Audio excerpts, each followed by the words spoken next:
Hello les amis, bon retour sur la chaîne. Aujourd'hui, on va s'attaquer à l'éclairage de produits.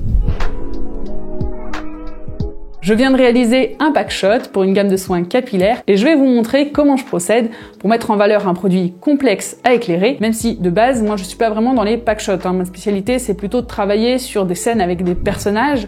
Donc ici, l'éclairage de ce produit, ça a été un peu un challenge, notamment à cause de cette bande argentée qu'il y a sur le bouchon et qui reflète tout l'environnement. Et ce genre de petits détails, ça peut vraiment faire perdre tout le rendu professionnel si on n'y prend pas garde. Donc je vais vous expliquer comment j'ai contré cet effet miroir, mais avant, on va parler un peu pré-production. Parce que mettre en avant un produit, c'est pas seulement faire de jolis plans. Il faut que ça reflète également la fonction et les valeurs du produit pour le consommateur. Dans le cas présent, on parle d'une gamme de soins nourrissants et protecteurs qui promet une douceur et une brillance du cheveu. Visuellement, on est sur une sorte de rose pêche avec une écriture en surbrillance et une bande chromée qui rajoute une touche élégante au design qui reste malgré tout assez sobre. Donc le défi ici, c'est de faire ressortir cette douceur et cette brillance avec la lumière. Une fois qu'on connaît les points importants à mettre en avant, on va pouvoir passer au tournage. Mais avant ça, n'oubliez pas de vous abonner si c'est pas encore fait et d'activer la cloche pour être mis au courant des prochains tutos.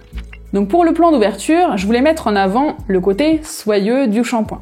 J'ai donc choisi un tissu type satin que j'ai fait glisser sur la bouteille.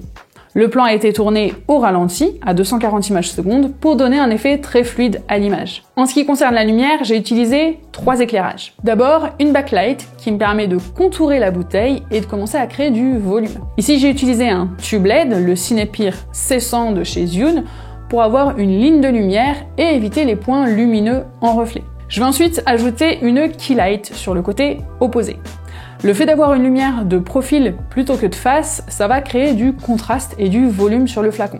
Ici, j'utilise le dôme de diffusion et je rajoute en plus un diffuseur, encore une fois pour éviter les points lumineux et avoir une lumière plus homogène. Mais surtout, cette toile de diffusion, elle me permet de créer un reflet blanc dans la bande chromée plutôt que d'avoir un reflet de la salle. Ça fait plus esthétique et ça va aider aussi à recréer du volume. Ensuite, je vais ajouter une softbox complètement au-dessus du produit pour illuminer le bouchon et créer des lignes de brillance horizontale sur le flacon. Je finis ensuite en rajoutant un réflecteur à gauche de la bouteille qui ici va pas vraiment servir à éclairer mais plutôt à créer un autre reflet blanc dans la bande chromée. Et le fait d'avoir 2 reflets blancs dans la bande chromée de chaque côté, ça va aider aussi à créer du volume sur le flacon. Une fois que j'ai cet éclairage, je vais pouvoir faire la plupart de mes plans. Pour l'effet de douche sur le soin, j'ai tout simplement vidé une bouteille d'eau sur le flacon, toujours à 240 images secondes. Et pour le plan final, je voulais une petite révélation lumineuse qui remette en avant un petit peu les différents aspects de la gamme. Donc pour le côté brillant, j'ai tout simplement utilisé un miroir que je suis venu placer en dessous des flacons pour créer un léger reflet.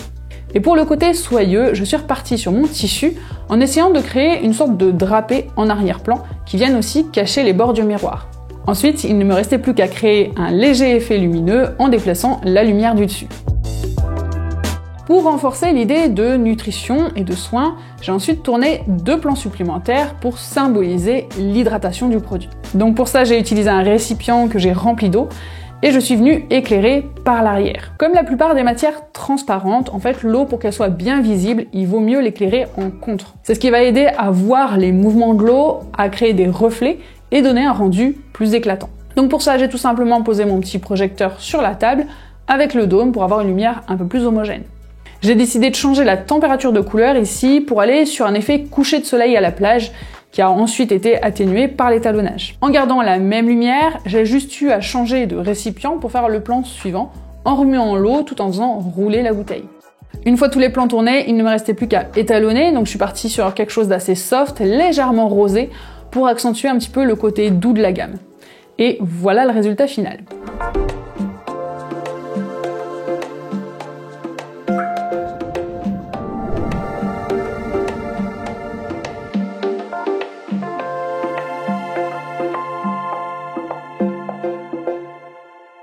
N'hésitez pas à me dire ce que vous en pensez en commentaire, et si ce genre de contenu vous plaît, dites-le moi et j'essaierai d'en refaire d'autres dans ce style. Moi je vous dis à bientôt, et d'ici là n'oubliez pas de pratiquer, car c'est le meilleur moyen de s'améliorer.